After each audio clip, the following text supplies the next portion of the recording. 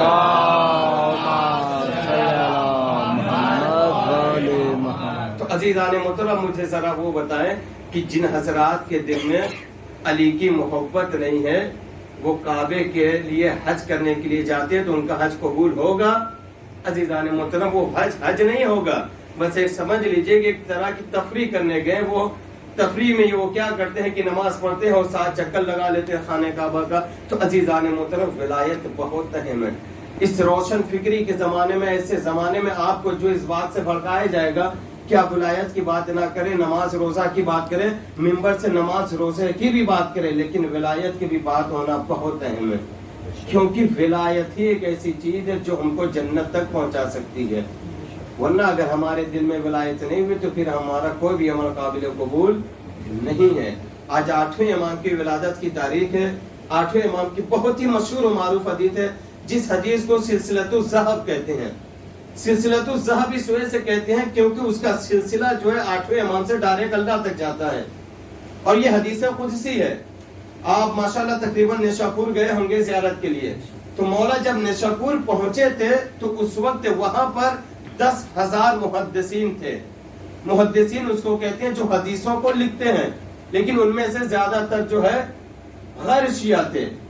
جب لوگوں کو پتا چلا کہ 8ویں امام آ رہے ہیں، لوگوں کو جب یہ پتا چلا کہ رسول کائنات کی نسل سے کوئی آ رہا ہے تو لوگوں کے دل میں یہ شوق ہوا کہ ہم ان کی زیارت کریں، اور مامون اتنا زیادہ چالاک تھا کہ مولا کو اس راستے سے بلایا تھا جس راستے میں زیادہ شیعوں کا گڑھ نہیں تھا، کیونکہ مامون نے پہلے مولا سے جو لوگ لینے گئے تھے وہ لوگ ڈائریکٹ مدینے سے کوفہ لے کر نہیں آئے، کیونکہ کوفہ میں بہت زیادہ شیعہ تھے، تو لینے کے لیے جو ہے وہ لوگ مدینے سے بصرہ لے کر آئے، بصرہ سے ہوتے ہوئے خراسان لے کر آئے تھے، یعنی ایسے راستوں کا چناؤ کیا گیا تھا کہ جہاں پہ شیعوں کا کوئی علاقہ نہ پڑے۔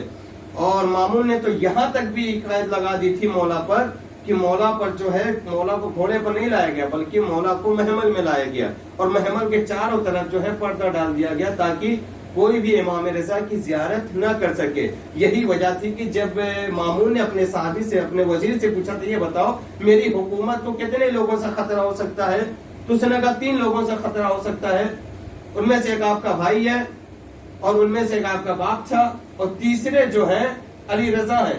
کہ یہ علی رضا کون ہے؟ کہ مدینے میں رہتے ہیں۔ کہ وہ کیسے ہیں؟ تو اس کے وزیر نے کہا تھا کہ وہ ایسے ہیں کہ اگر کوئی انہیں ایک بار دیکھ لیتا ہے تو پھر انہی کا ہو جاتا ہے۔ اسی لیے مامون نے کہا تھا کہ ان کو جو ہے محمل کے چاروں طرف پردے میں ڈال کر لا۔ عزیزان محترم جب یہ مولا کی سواری نیشاپور پہنچی تو محدثین جو ہے قلم اور دوال لے کر کھڑے ہو گئے۔ کھڑے ہونے کے بعد کہتے ہیں کہ یا ابن رسول اللہ، آپ رسول کائنات کے نسل سے ہیں تو ہمیں کوئی نہ کوئی حدیث جو ہے رسول کائنات کی بتائیے، دیکھیے ولایت کتنی اہم ہے۔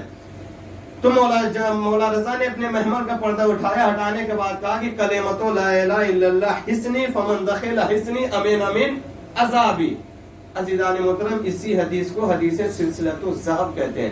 مولا نے فرمایا کہ کلمہ لا الہ الا اللہ ایک قلعہ ہے، جو بھی اس قلعے میں داخل ہو جائے گا وہ میرے عذاب سے محفوظ رہ جائے گا۔ اتنا کہنے کے بعد مولا نے محمل کا پردہ پیک کر دیا۔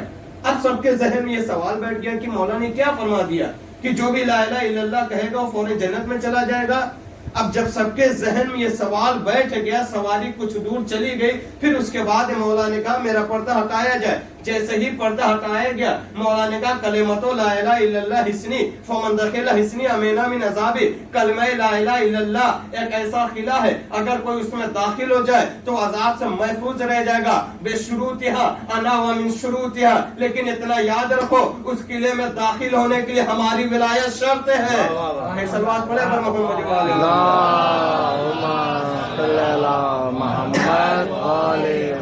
اس قلعے میں کوئی انسان ایسے نہیں داخل ہو سکتا، اس قلعے میں داخل ہونے کے لیے ہماری ولایت شرط ہے۔ تو عزیزان محترم کلمہ لا الہ الا اللہ اگر آپ پڑھ رہے ہیں دل میں ولایت ہونی چاہیے، اگر دل میں ولایت نہیں ہے تو پھر کلمہ لا الہ الا اللہ کوئی کام دینے والا نہیں ہے۔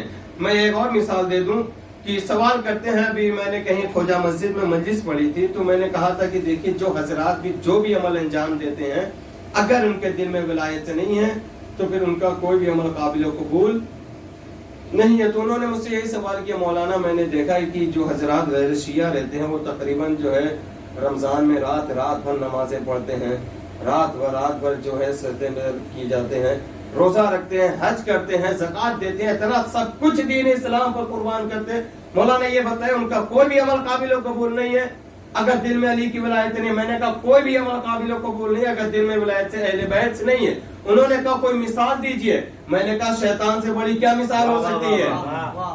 شیطان سے بڑی کیا مثال ہو سکتی ہے؟ شیطان نے زمین کے چپے چپے پر سجدہ کیا تھا، سجدہ کرنے کے بعد اس نے صرف ایک سجدے کا انکار کیا تھا۔ میں نے کہا بار الہ شیطان نے تیری 2000 سال تک عبادت کی ہے، زمین کے چپے چپے پہ سجدہ کیا اور اتنا زیادہ عبادت میں آ گیا تھا کہ صف ملائکہ میں جا کے کھڑا ہو گیا تھا۔ بار الہ تو اگر اس نے ایک سجدہ نہیں کیا تو نے اسے اپنی بارگاہ سے نکال دیا، یہ تیرا کیسا انصاف ہے؟ آج اپنی اللہ نے آواز دی، دیکھو عبادت تمہاری مرضی کا نام نہیں ہے، عبادت میری مرضی کا نام ہے۔ صلوات پڑھے پر محمد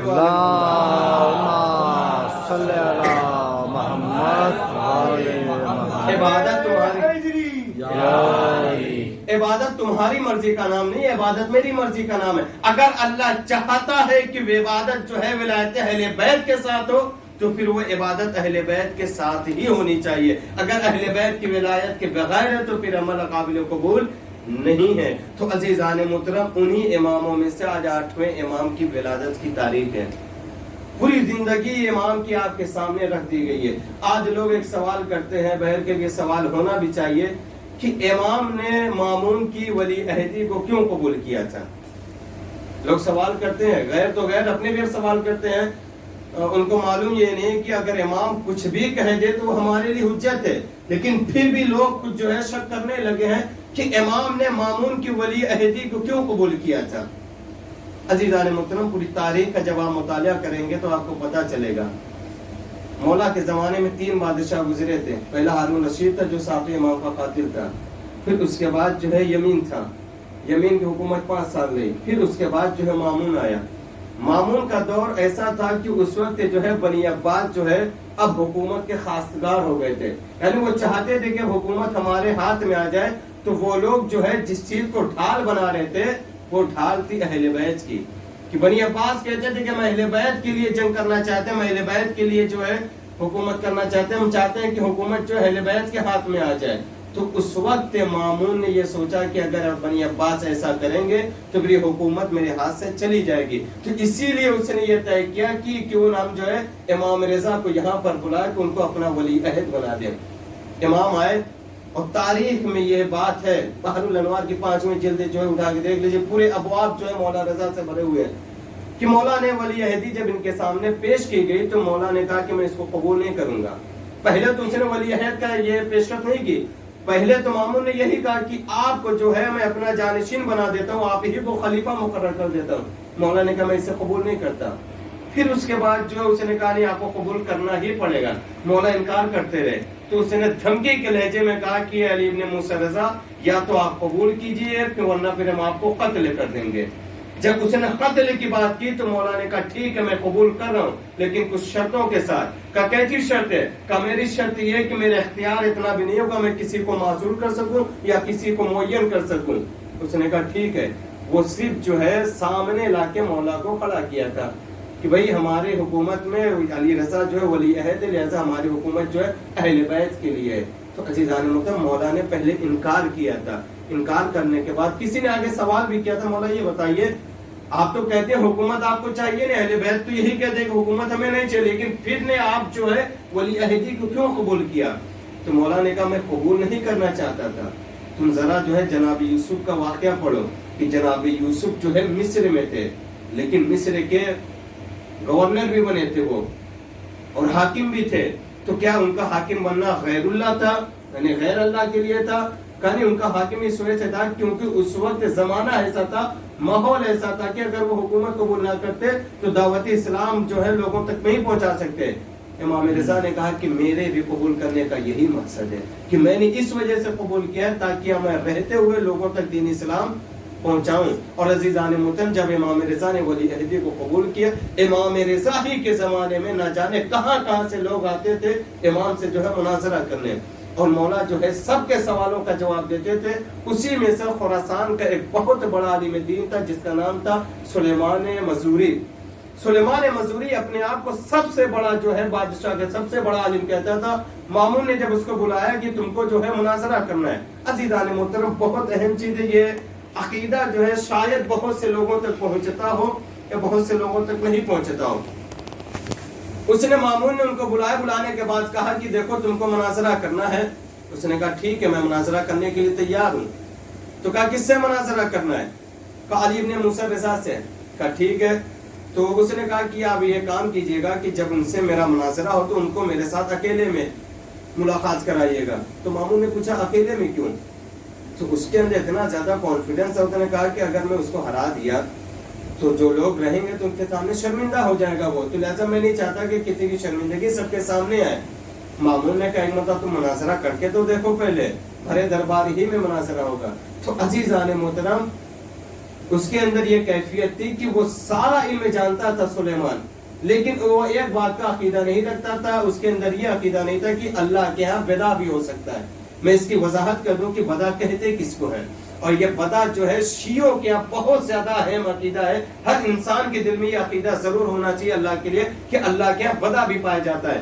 بدا اس چیز کو کہتے ہیں کہ جو چیز اگر آپ کی تقدیر میں لکھ دی گئی ہے تو پھر اللہ اسے جب چاہے بدل سکتا ہے، لیکن جو شیعہ نہیں ہے ان کا یہ کہنا ہے کہ اللہ نے جو ایک مرتبہ لکھ دی آپ کے تقدیر میں پھر اللہ جو اسے بدل نہیں سکتا۔ تو ہمارا اور ان کا عقیدہ یہی ہے کہ اللہ اپنے اگر تقدیر میں کچھ لکھا ہے تو اسے بدل بھی سکتا ہے۔ ہمارا عقیدہ یہی ہونا چاہیے۔ یہی مثال جو ہم جو ہے بہری حضرات کو دیتے ہیں، جب وہ جناب اسماعیل کو امام مانتے ہیں نا تو ہم کہتے ہیں کہ نہیں اللہ کے بدا ہو سکتا ہے۔ اللہ کا یہ قانون تھا کہ جو بڑے بیٹے تھے وہ امام ہوتے تھے، لیکن اللہ کے بدا واقع ہو سکتا ہے کہ جو بڑے نے ان سے چھوٹے بھی امام ہو سکتے ہیں۔ صلوات پڑھیں بر محمد و آل محمد۔ تو عزیزان محترم مولا نے اسے جو ہے پورے دربار میں جو ہے رسوا کر دیا کہ دیکھو بدا کا عقیدہ ہر انسان کے لیے ضروری ہے۔ عزیزان محترم آج 11 ذی-القعدہ کی شب ہے۔ ہمارا اور آپ کا رویہ یہ ہوتا ہے کہ ہم اہل بیت کے لیے محفل کریں، ہم اہل بیت کے لیے مجلس کریں۔ اس کی وجہ یہ ہے کیونکہ ہمارے دل میں مولا کی محبت ہے، اور اس کا اظہار جو ہم مجلس کے ذریعے کرتے ہیں اور محفل کے ذریعے کرتے ہیں۔ لیکن اتنا یاد رہے اگر مجلس ہو رہی ہے یا محفل ہو رہی ہے تو اسی قانون کے ساتھ اسی منظم طریقے سے ہونی چاہیے جیسا اہل بیت ہم سے چاہتے ہیں۔ مثال کے طور پر کہ اگر آپ جو ہے کہیں مجلس میں گئے، کہیں امام باڑے میں گئے اور وہاں مجلس ہو رہی تھی تو آپ کو وہاں پہ کچھ چیزیں جو ہیں گڑبڑ لگی، تو یہ بتائیے آپ کو اختیار ہے کہ آپ وہ مسجد میں جا کر ان سے جو ہے وہ چیز ہٹا کے اپنی چیز چپکا دیں؟ کہیں گے کہ نہیں ہم تو اختیار نہیں ہے۔ پھر اس کے لیے آپ کیا کریں گے؟ کہیں گے جو مسجد کے مینیجر ہیں یا جو مسجد کے سیکریٹری ہیں یا جو کچھ بھی ہیں ان سے آپ بات کریں گے، کہیں گے کہ بھائی یہ چیز اچھی نہیں ہے، اس کو بدل دو۔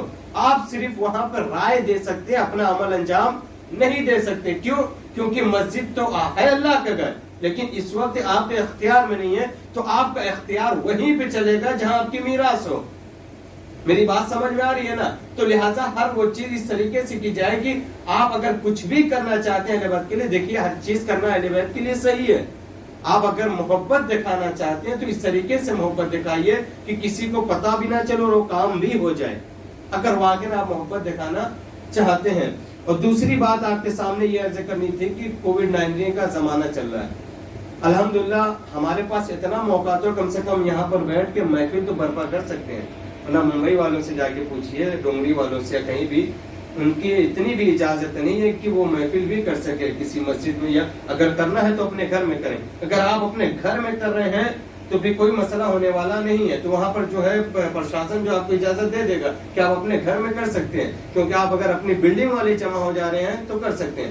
لیکن اگر وہ لوگ باہر کریں اور کوئی ایک ایسا شخص آ جائے جس کو حکومت کو خبر لگ جائے اور وہ اللہ نہ کرے جو ہے پوزیٹیو نکل جائے, تو پھر جو مجلس ہو رہی بند ہوگی کہ نہیں ہوگی. تو عزیزان محترم, یہ سارا نظام اسی وجہ سے چلایا جاتا ہے کہ انسان جو ہے اپنے آپ کو دیکھے. اگر کوئی بات کہی جا رہی ہے تو اس پر عمل کیا جائے. ایک صلوات پڑھے بر محمد والے محمد. اور میں آپ سے آخری میں بس ایک جملہ کہنا چاہتا ہوں کہ جو کچھ بھی کرنا ہے اللہ کے لیے کیجیے, اہل بیت کے لیے کیجیے, کسی کو دکھانے کے لیے نہ کیجیے. اگر واقعا آپ کو کچھ کرنا ہے اہل بیت کے لیے تو اس انداز میں کیجیے کہ دوسرے آدمی کو خبر بھی نہ ہو.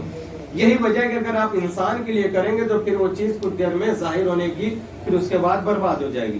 دوسرا تو یہ ہے, اور آخری بات آپ کے سامنے بیان کرنی ہے کہ ہم اہل بیت کے چاہنے والے ہیں. یہ واقعہ جو ہے بہت غور سے سنیے گا. یہ واقعہ میں نے آج سے تقریباً 10 یا 12 سال پہلے جو کسی خطیب سے سنا تھا, اور یہ واقعے کی مجھے سند نہیں مل رہی تھی. میں 12 کتابوں میں ڈھونڈتا رہا لیکن نہیں ملی. کچھ دن پہلے میرے دوست کا فون آیا نجف سے, اس نے کہا کہ مولانا آپ جو واقعہ ڈھونڈ رہے تھے اس کی سند مل گئی ہے. تو جب اس کی سند مل گئی ہے تو واقعہ میرے لیے پڑھنا ضروری ہو گیا. غور سے سنیے گا کہ ہم اور آپ جو کہتے ہیں کہ ہمارے دل میں ولایت ہے, ہم علی کو چاہتے ہیں, علی کی محبت ہمارے دل میں ہے, تو آپ ایمان سے بتائیے کیا ویسے ہی ہماری محبت ہے جیسی محبت ہونی چاہیے. ایک شیعہ حیدر کرار کی پہچان کیا ہے. ایک شخص تھا کوفے کا رہنے والا, اس وقت مولا مسجد کوفہ میں تھے. اس نے آ کے کہا کہ مولا میں آپ کا چاہنے والا ہوں. مولا نے کہا تو میرا چاہنے والا نہیں ہے. اس نے کہا مولا میں آپ کا چاہنے والا ہوں. مولا نے کہا تو میرا چاہنے والا نہیں ہے. وہ اصرار کرتا رہا, مولا منع کرتے رہے تو میرا چاہنے والا نہیں ہے. اس نے کہا کہ یا علی آپ کو کیسے معلوم کہ میں آپ کا چاہنے والا نہیں ہوں. مولا نے کہا کہ میں سب کا مولا ہوں, مجھے معلوم ہے کس کے دل میں میرے لیے محبت ہے, کس کے دل میں نہیں ہے.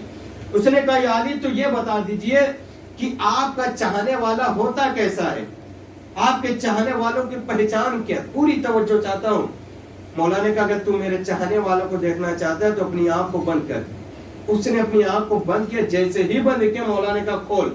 اب جیسے اس نے اپنی آنکھ کو کھولا تو کیا دیکھا, تو نہ تو مسجد ہے نہ تو کوفہ ہے, ہم تو کہیں دوسری جگہ آ گئے. اس نے کہا مولا ہم کہاں آ گئے. مولا نے کہا جب تک تو آنکھ نہیں بند کیا تھا تب تک تو جو ہے مسجد کوفہ میں تھا, لیکن آنکھ بند کر کے جب کھولا ہے تو اس وقت مسجد کوفہ میں ہم نہیں ہیں بلکہ یمن میں موجود ہے. اس نے کہا مولا چند لمحوں میں ہم کوفہ سے یمن آ گئے. کہا یہ ہے علی. عزیزان محترم شک نہ کیا کرے فضائل پر, جب تک جو ہے وہ آنکھ نہیں بند کر کیا تھا کوفہ میں تھا, لیکن پھر اس کے بعد یمن میں پہنچ گیا. جب یمن میں پہنچ گئے تو مولا نے کہا کہ دیکھ سامنے ایک دکان ہے, اور اس دکان میں جو شخص موجود ہے وہ علی کا چاہنے والا یعنی میرا کلمہ پڑھنے والا ہے, لیکن اس نے کبھی مجھے دیکھا نہیں ہے, صرف میرا نام سنا ہے, میرے فضائل سنے ہیں تو مجھ سے محبت کرنے لگا, لیکن اس نے کبھی مجھے دیکھا نہیں ہے. تو دکان پہ جا کے صرف اتنا کہہ دے کہ میں مسافر ہوں.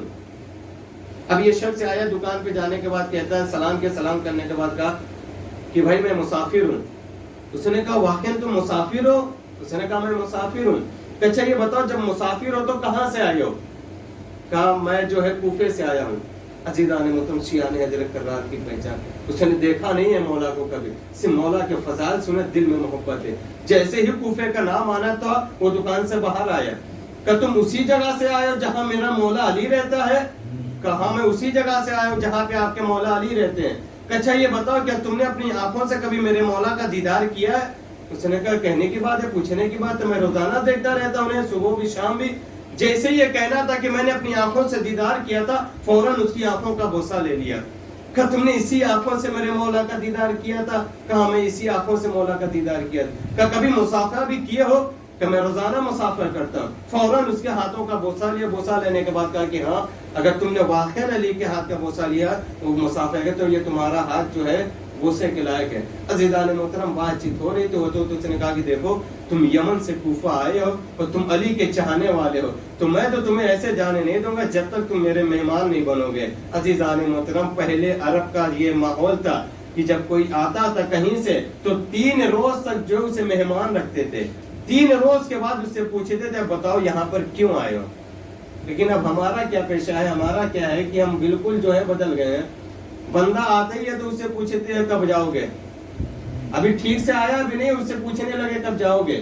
تو عزیزان محترم پہلے یہ ہوتا تھا کہ 3 دن مہمان رکھنے کے بعد پھر پوچھتے تھے یہ بتاؤ آپ آئے کیوں تھے، آپ کو کام کیا تھا، تو کم سے کم 3 دن لوگ مہمان رکھتے تھے۔ اس نے کہا کہ دیکھو تم کو میرے گھر پر دعوت قبول کرنی پڑے گی۔ تو شخص نے کہا کہ میں اکیلا نہیں آیا ہوں، میرے ساتھ بھی ایک شخص ہے۔ وہ شخص کون تھے؟ مولا کائنات تھے۔ کہا ٹھیک ہے تم دونوں اگر علی کے چاہنے والے ہو تو میرے گھر آ جاؤ۔ اس نے کبھی مولا کو دیکھا نہیں تھا، صرف مولا کا نام سنا تھا، اتنی محبت تھی۔ اب ساتھ میں مولا کائنات بھی اس کے گھر پہ گئے۔ اب عزیزان محترم اس وقت یمن کی حکومت اس طریقے سے تھی کیونکہ معاویہ نے اتنا زیادہ لوگوں کے ذہن میں بیٹھا دیا تھا کہ علی جو ہے علی کے چاہنے والوں کو قتل کرو۔ اب حکومت کو کسی نے بتا دیا کہ فلاں دکاندار کے یہاں علی کا چاہنے والے جو ہے مہمان بن کے آئے ہیں۔ اب جو ہے حاکم کے جو لوگ جو سپاہی جس کے گھر پہ پہنچنے کے بعد کہا کہ دیکھو ہم نے سنا ہے کہ تمہارے گھر علی کے چاہنے والے آئے ہیں۔ کہا ان کو ہمارے حوالے کر دو۔ کہا میں نہیں کر سکتا۔ کہا کیوں؟ کہ پہلی مرتبہ میرے گھر علی کے چاہنے والے آئے ہیں، لہذا میں تمہیں ایسے ہی نہیں دے سکتا۔ سپاہی جو ہے بادشاہ کے پاس ہے، کہا ایسی سی بات ہے۔ بادشاہ نے کہا کہ جاؤ اس سے کہو یا تو علی کے چاہنے والوں کو ہمارے ساتھ کرے یا تو اپنے دونوں بچوں کا قتل کروائے۔ اب عزیزان محترم ایسے موقع پر ہم اور آپ ہوتے تو کیا کرتے؟ فوراً جو ہے مہمان کو ان کے حوالے کر دیتے کہ بھائی لے کے جاؤ۔ لیکن عزیزان محترم اس کے دل میں محبت علی تھی۔ اس نے کہا پہلی مرتبہ میرے گھر علی کے چاہنے والے آئے، میں ایسے نہیں جانے دوں گا، میں اپنے بچوں کو قتل کروا دوں گا۔ اس نے اپنے بچوں کو قتل کروا دیا۔ قتل کرنے کے بعد عزیزان محترم دونوں بچوں کی لاش جو ہے باپ لے کے آیا اپنی بیوی کے سامنے۔ اپنی بیوی سے کہتا ہے کہ دیکھو مجھے معلوم ہے ماں کا دل ہے بے قرار ہو جائے گا، تم رونے لگو گے، لیکن اتنا یاد رکھو جب تک علی کے چاہنے والے ہیں تب تک کوئی ایسا عمل انجام نہ دینا کہ جس سے ان کو یہ پتا چل جائے کہ ہمارے گھر میں میت ہو گئی ہے۔ اب عزیزان محترم اس عورت کے دل سے کیا پوچھیں گے؟ سامنے بچوں کی لاش پڑی ہوئی ہے لیکن وہ عورت جو ہے علی کے چاہنے والوں کے لیے کھانا بنا رہی ہے۔ کھانا بن گیا، کھانا تیار ہو گیا، دسترخوان بچھا دیا گیا۔ جب دسترخوان بچھایا گیا، کھانا سجا دیا گیا، اب وہ شخص کہتا ہے کہ بسم اللہ کیجئے۔ اب عزیزان محترم مولا کائنات نے کہا کہ دیکھو ہم اس وقت بسم اللہ کریں گے جب تمہارے بچے دسترخوان پہ آ جائیں گے۔ اب وہ شخص کرے بھی تو کیا کرے؟ اس نے پہلے بات کو ٹالنا چاہا، کہا کہ دیکھیے آپ علی کے چاہنے والے، آپ کھانا کھائیے، بچے ادھر ادھر کھیلتے ہوں گے۔ کہا نہیں جب تک جو ہے بچے نہیں آ جائیں گے تب تک جو ہم کھانا شروع نہیں کریں گے۔ پھر باپ نے کہا، سوچا کہ کم سے کم جو ہے ٹہلا دوں بات کو، لیکن پھر مولا نے کہا جب تک بچے نہیں آ جائیں گے تب تک ہم کھانا شروع نہیں کریں گے۔ اب باپ کا دل تھا، رو پڑا، روتے ہوئے ایک جملہ کہتا ہے کہ جب سے بادشاہ کو خبر ملی ہے کہ ہمارے گھر جو علی کے چاہنے والے آئے ہیں تو بادشاہ نے میرے بچوں کو قتل کر دیا۔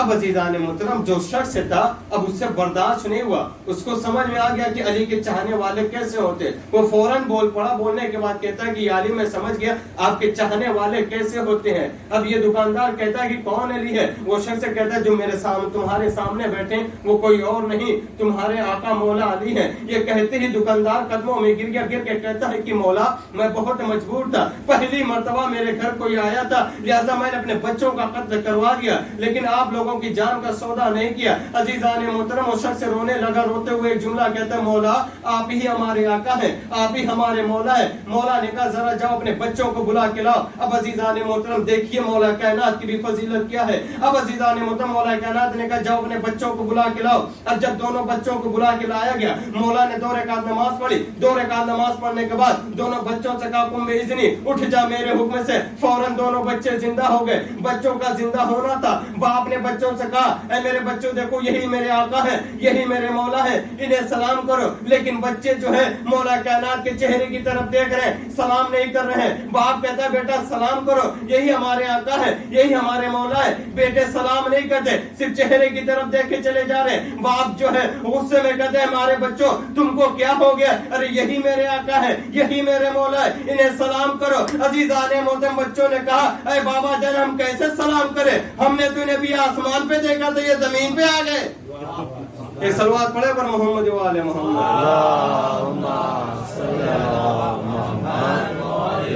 عزیزان محترم یہ ہیں علی کے چاہنے والے, ایسے ہوتے ہیں علی کے نوکر. لیکن ہمارا پیشہ جو ہے, ہمارا رویہ جو بالکل بدل گیا ہے. اگر واقعا ہمارے دل میں علی کی محبت ہے تو پھر ہمیں ویسا ہی احترام کرنا چاہیے جیسے علی کے چاہنے والوں کا احترام ہوتا ہے. عزیزان محترم ہر ایک دوسرے کا خیال رکھا جائے, ہر ایک دوسرے کی بات سنی جائے, اور جو آپ کو حکم دیا جائے, جیسا کہ جب مجلس یا محفل ہونے والی رہتی ہے تو میں خود دیکھتا ہوں کہ گروپ پہ جو ہے بھیج دیا جاتا ہے. جب گروپ پہ جو چیز لکھی گئی ہے وہ چیز کو فالو کرنا آپ کا کام ہے, اس سے پہلے کہ نظام جو ہے درہم برہم ہو جائے. ہر چیز کو فالو کیجیے, انشاءاللہ ایک نئی آپ کے لیے جو ہے زندگی ہوگی اور ایک نئی جو آپ کے لیے جو ہے کامیابی ہوگی. لیکن شرط ہے کہ ہم ایک دوسروں کا خیال ضرور رکھیں. اگر ایک دوسروں کا ہم خیال رکھیں گے تو اسی وجہ سے ہمارا نظام جو ہے برقرار رہے گا.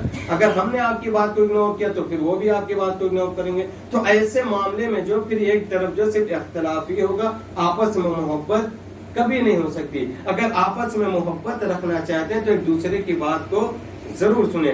آج اتنی خوشی کی تاریخ ہے, آج ہی کی رات جو ہے آپ لوگ جو عہد و پیمان کریں مولا رضا سے کہ مولا رضا آپ ہی کے نام کے صدقے میں عہد و پیمان کرتے ہیں کہ ہم آپس میں جو ہے ایک ساتھ رہنا چاہتا ہے, اور جو بات جو کہی جائے کہ اس بات کو ہم لوگ ضرور فالو کریں گے. عزیزان محترم ابھی ہم لوگ جو ہے مجلس محفل کریں, لیکن ذرا سا بھی آپ سوچیں حکومت کو اگر پتہ چل جائے تو یہ جو اچھے سے مجلس محفل ہو رہی کیا حکومت ہونے دے گی؟ تو عزیزان محترم ایسے موقع پر حکومت ہمیں یہ مجلس محفل کرنے نہیں دے گی. تو ایسے موقع پر جو ہے جب حکومت کی نظر ہم پر نہیں ہے تو ہم ویسے ہی طریقے سے انجام دیں تاکہ حکومت کی نگاہ ہم تک پڑے بھی نہ. تو عزیزان محترم میں سارے امور جو آپ خیال سے رکھیے گا اور مولا رضا سے عہد و پیمان کیجیے. مولا آج کی رات ہم آپ سے عہد و پیمان کرتے ہیں کہ ہم جو ہے آپس میں مل کے رہیں گے, کبھی بھی اختلاف نہیں کریں گے. آئیے مولا رضا کی بارگاہ میں دعا کرتے. بار الحق کے جو واسطہ ہے چار معصومین کا, 12 امام کا, 75 پاک کا, بالخصوص تجھے واسطہ ہے آج کی اس نورانی شب کا. بار الحق تجھے واسطہ ہے بالخصوص آج کے معصوم کی ولادت کی تاریخ کا کہ ہمیں جو بیمار ہیں ان کو شفا کلی عطا فرما. بار الہ جو مقروض ان کا قرض ادا غیب سے کر دے. بار الہ جن کی جو تمام نیک حاجتوں کو بدلا. بار الہ دنیا میں جہاں کے بھی شیعان حضرت کرام کی جان مال عزت و آبرو کی حفاظت فرما. بار الہ ہمیں جو اختلاف ان سارے اختلافات کو دور فرما.